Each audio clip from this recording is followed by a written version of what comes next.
showing you today is how to salvage a drawer that doesn't normally go all the way to the back of the cabinet. And so what we have here is we're building a desk unit for an individual with some upper shelves. And what we have, if you bend down here, as you look, is the water main is inside the cabinet. This happens a lot, especially in basements. So rather than just make these into dummy drawers, you can actually modify a drawer. And instead of your normal 20 inches of depth, this particular one here on the bottom is about 13. But if you can attach the slides and everything, you can use it. So what we're going to show you is how to do that on the side here. And you have to, of course, take the drawer off, drawer front off, and then you mark what you have for your total distance here, which in this case is 12.5 inches deep. You make a mark there. You always want to make sure to not cut more than that off. And you can actually cut this on the table saw. Nice clean cut, 3 sides.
She's old, but she's still sweet.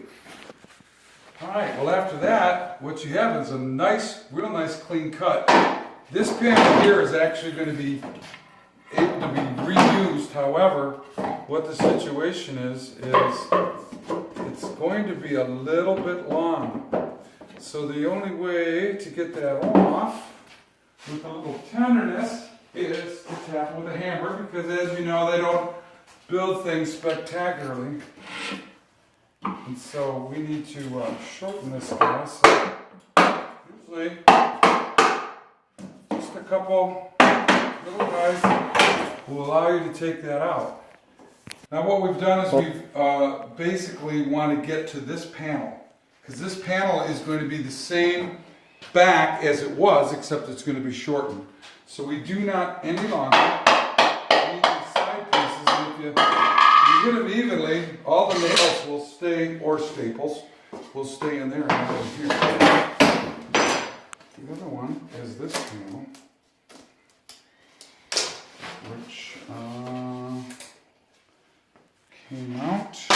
We don't need that any longer. So what we've done here is we're just simply going to replace this now. We've already taken 3/8 off of this because we need it a little bit shorter. So we ran it through the table saw and we were able to, at the same time, cut out the old staple holes. We want to talk about it looking nice. Now the key here is the inside of the drawer, which this is. You want to make sure to put not the unfinished piece in, but you put this in. And we've already glued these slots in here, which they were not glued before. So technically, this is stronger and better. Just like the, what was it, the $6 Million Man? Now this last one here, we do have a slight defect here we'll have to fix afterwards. Sometimes it happens when the staple hits just right in the right spot. Got a little lift on that. And so this guy is going to now fit back right where it was. And we're slightly less high. We're not as high as what we were. So you just use 1 1/4 brad nails here. because you don't want to tempt it.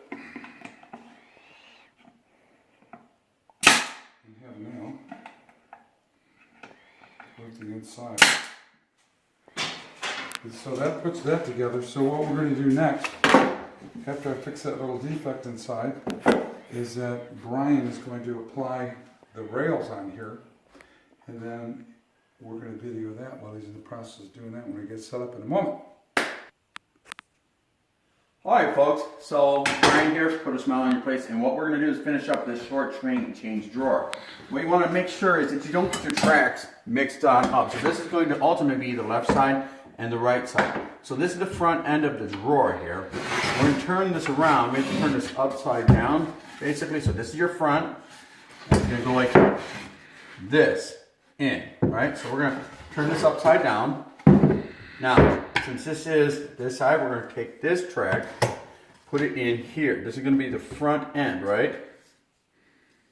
So, got to make sure that this will line up perfectly with the holes that we had. And it is lining up right. So take the first screw, put that one on in.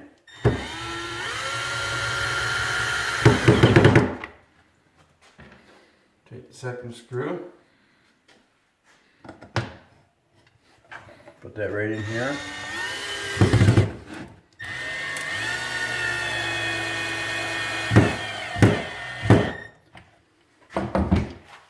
This one's going to go on the left side, but again, we're upside down, remember, so. There's our first hole. We got that one lined up from before.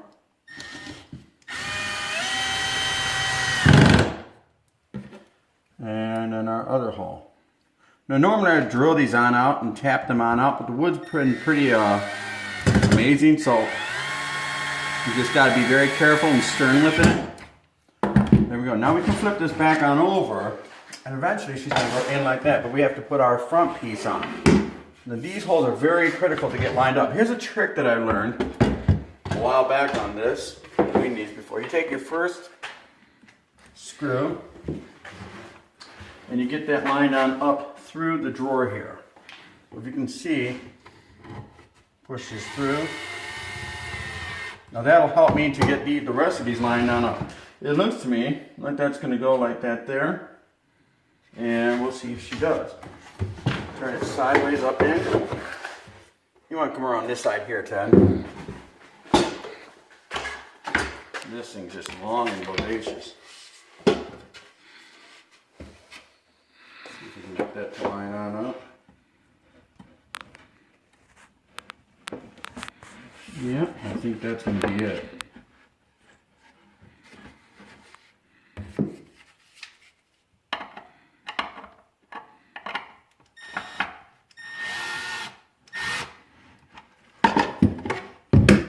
Sometimes you need, there we go. Extra set of hands is always kind of cool.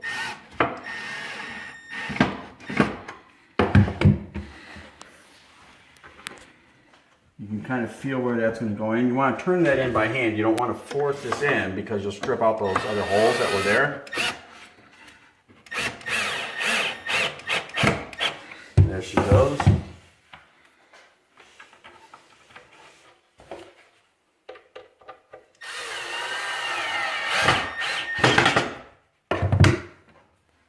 Just a couple more screws in on here.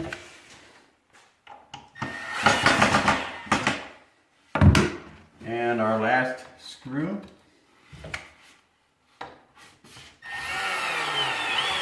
Okay, and she's ready to go. Looks like it's going to go in pretty well.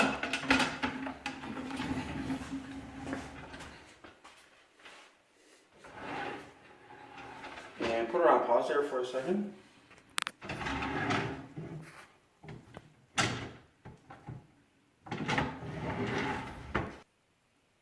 Alright, so we had a small misadjustment. You can see on these screws here, when we put them in, it was off kilter a little bit, and that's why it wasn't lining on up. So what we did, just stop the video for a second and put those screws back in, made a little tilt adjustment. Good to go now. So we're going to slide this on in. This should go in a lot easier.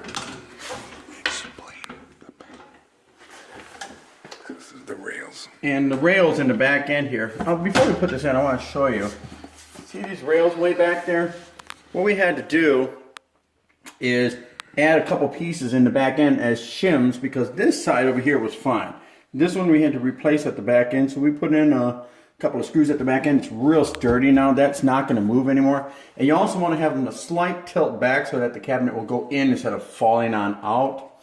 And keeping your tracks aligned straight on into the 3/4 gap all the way back on both sides is really critical to not getting this thing pinched so it would hang on up.